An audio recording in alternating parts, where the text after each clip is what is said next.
Bismillahirrahmanirrahim. Elhamdülillahi Rabbil alemin. Vessalatu vesselamu ala Resulihi Muhammedin ve ala alihi ve ashabihi ecma'in. Amma ba'd. Esselamu aleyküm ve rahmetullahi ve berekatuhu. Allah Teala'nın madadi bilan sizlarman Xolid Mahmud Juhani Hafizahullahning Ramazonga tegishli bo'lgan bir kitoblarni dars qilayotgan edik. Alloh taolo mana shu qilayotgan darslarimizni davomli qilsin.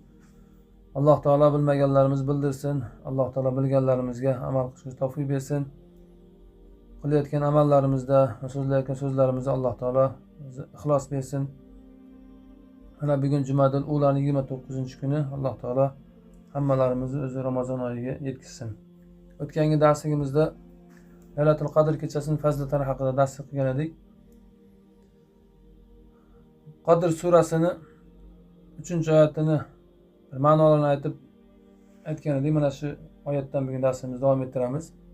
Alloh taolo aytadiki: "Qolallohu taala Laylatul Qadri khayrun min alfi shahr." Alloh taolo aytadiki, Qadr kechasi, Laylatul Qadr kechasi 1000 oydan yaxshiroqdir deyapti. 1000 oy emas, balki 1000 oydan yaxshiroqdir, ya'ni 1000 oylik ibodatdan yaxshiroqdir. Laylatul Qadr kechasida qilingan ibodat 1000 oy ibodat qilgandan yaxshiroqdir deyapti Alloh taolo. Mana bu oyatda mufassirlar aytadiki, ko'p mufassirlar, qala kathir min mufassirin, mufassirlardan ko'plar aytadiki, ayyu amal fiha khayrun min al-amali fi alf shahr laysa fiha Laylatul Qadr. Aytadiki, qaysi amal, Laylatul Qadr kechasidagi qaysi amal Laylatul Qadr kechasi bo'lmagan 1000 oylik ibodatdan yaxshiroq. Mana bu sallohani keltiryapti. Fa salatu rak'atayn fi Laylatul Qadr. Laylatul Qadr kechasida 2 rakat namoz afdal min salati alf shahr laysa fiha Laylatul Qadr. Laylatul Qadr kechasida 2 rakat namoz Laylatul Qadr kechasi bo'lmagan 1000 oylik namozdan yaxshiroqdir deyapti. Laylatul Qadr kechasida 2 rakat namoz o'qiysiz. Mana bu yuqorida Laylatul Qadr khayrun min alfi shahr degan oyatni faslida tafsir qilyapti. Laylatul Qadr kechasi bo'lmagan 1000 oylik namozdan yaxshiroqdir Laylatul Qadr kechasida 2 rakat namoz. Va kadalika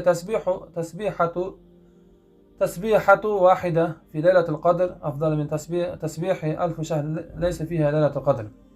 Ana shunday bir marta subhanalloh deb qo'yishlik Laylatul Qadr kechasida Laylatul Qadr kechasi bo'lmagan 1000 oylik tasbihdan yaxshi deyapti. Va hakada fi ibodat kaffa. Mana shunday hamma ibodatlar deyapti. Mana bu yerda namoz bilan tasbihni zikr qildi. Ya'ni keyin qulay aytib qo'yaptiki, hamma ibodatlar shunday deyapti. Sadaqa qilasiz. Ikkita musulmonni bir-birining o'rtasida, masalan, janjallashib qolgan musulmon o'rtasida isloh qilib qo'yasiz.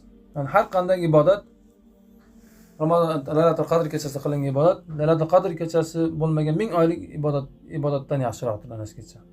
Ana shu Laylatul Qadr kechasida qilingan ibodat. 6-salloha zikr qilyapti. Siyam shahr Ramazon yamhu zunuba sanata madiya.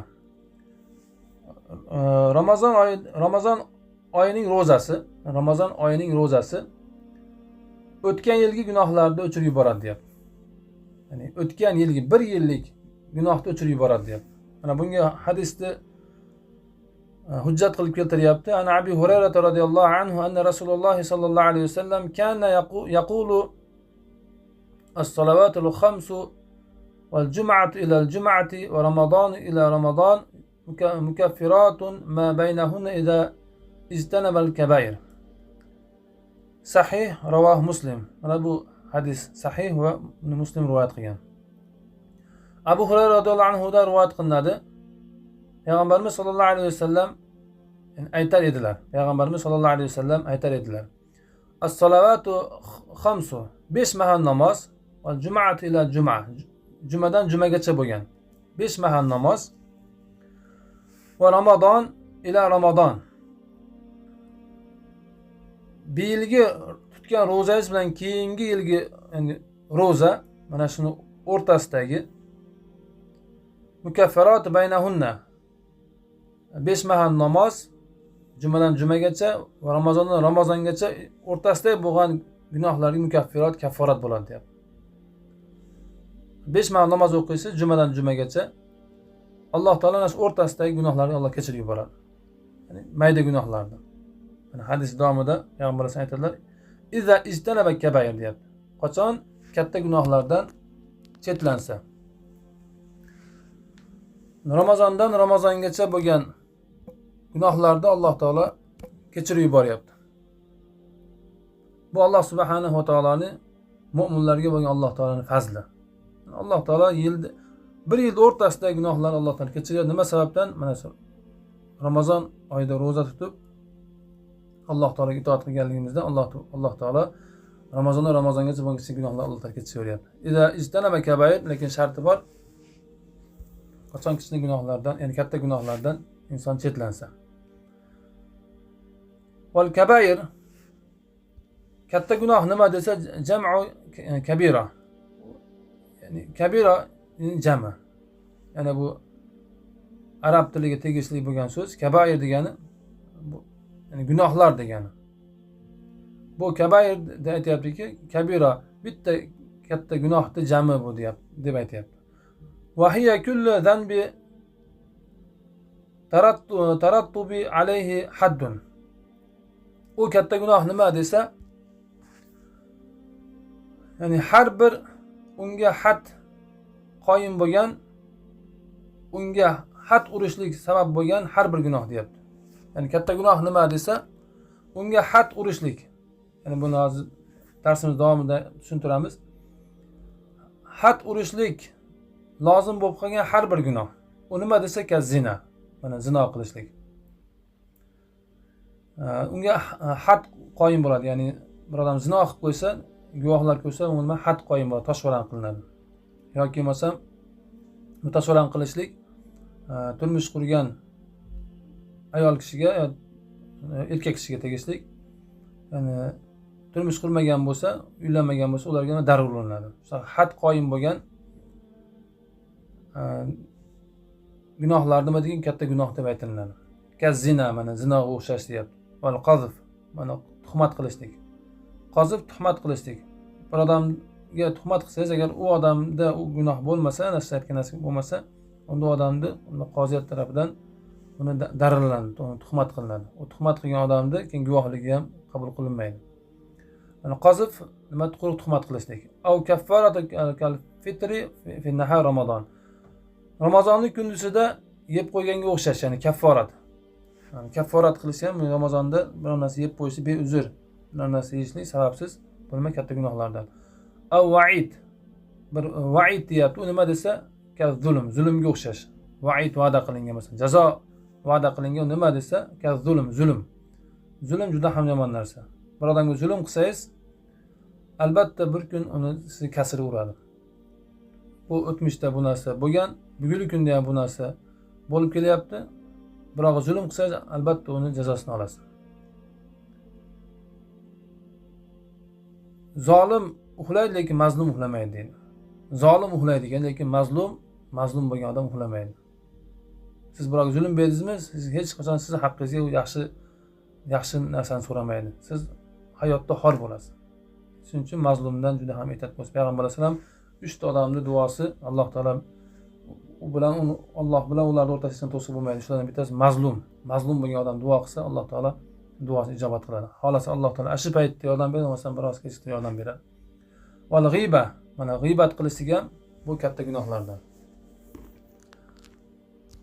Zulm qilishlikdan va g'ibat qilib qo'yishdan inson juda ham ehtiyot bo'lishi kerak. Mana bu yerda zina bir qancha narsalarda gunohlar, katta gunohlar juda ham ko'p, lekin bu yerda bir qanchalarni zikr qilyapti. Zina. Zinodan Alloh o'zi saqlasin. Zinoga olib boradigan narsadan inson saqlanishi kerak. Inson hayotda birdaniga zino qilib yuborishi mumkin emas, ya'ni musulmon odam. Siz zino yo'liga tushib qoladi, keyin inson borib keyin zino qilib qo'yishi mumkin. Shuning uchun zinoga olib boradigan yo'llardan inson saqlanishi kerak. Val qazf, mana tuhmat. Tuhmat qilishida inson o'zining dunyo manfaatida birovga tuhmat qilib qo'yishi mumkin. Yoki birovga yordam beraman deb turib, unga tuhmat qilishi mumkin. Bu odam bunday qilgan deb. Ya masalan, dunyo matosiga uchun, bir obro'y uchun yoki bir mansab uchun yoki ozgina pul uchun tuhmat qilishi mumkin. Alloh saqlasin. Mana Ramazon kunduzida yeb qo'yishlik, yeb ichib qo'yishlik bu nima kafforat berishlik kerak bo'ladi. Bu ham katta gunohlardan deyapti. Al-va'id, ya'ni jazo. Qanday jazo desak, zulmga o'xshash. Zulm bu zulmat, ya'ni biroq zulm qildingiz, uni oxiri zulmat bo'ladi. Alloh saqlasin. Va g'iybat qilish ham bu katta gunohdan, g'iybatdan juda ham ehtiyot bo'lsak. Bugun musulmonlar uchun ko'p tarqalgan narsa shu g'iybat qilishlik. Oxiri turib ketadi va g'iybatdan qilib qo'ydi, Alloh kechirsin deb turib ketadi. Alloh kechirsin degan bilan kechirilmaydi. Biroq g'iybat qilsangiz, u odamdan borib kechirim so'rashlik kerak. Men siz shunaqa gapirib qo'ydim, meni kechiring deb. Chunki Alloh taolo bandani o'rtasiga Alloh taolo tushmaydi, dunyoda ham oxiratda ham. U odamdan borib kechirim so'rashlik kerak. Bu oddiy narsa. Shuning uchun g'iybat, shuni sheyx kaboir katta gunohlarning qatoriga qo'shyapti buni. Bu narsa juda ham ehtiyot bo'lishlik kerak. Payg'ambar alayhisalom kim Allohga va oxiratga iymon keltirgan bo'lsa, yaxshi gaplar gapirsin, bo'lsa jim bo'lsin degan. Mana g'iybat bo'ladigan majlislardan Alloh o'zi saqlasin. Alloh taolo mana shu qilayotgan darslarni davomli qilsin. Alloh taolo hammalarimizni Ramazon oyiga yetkazsin. Ramazon oyida ibodatlarni qilib, Ramazon oyidagi mana oxirgi 10 kunlikda yashirinib qo'yilgan Laylatul Qadr kechalariga Alloh taolo hammalarimizni o'zi yetkazsin.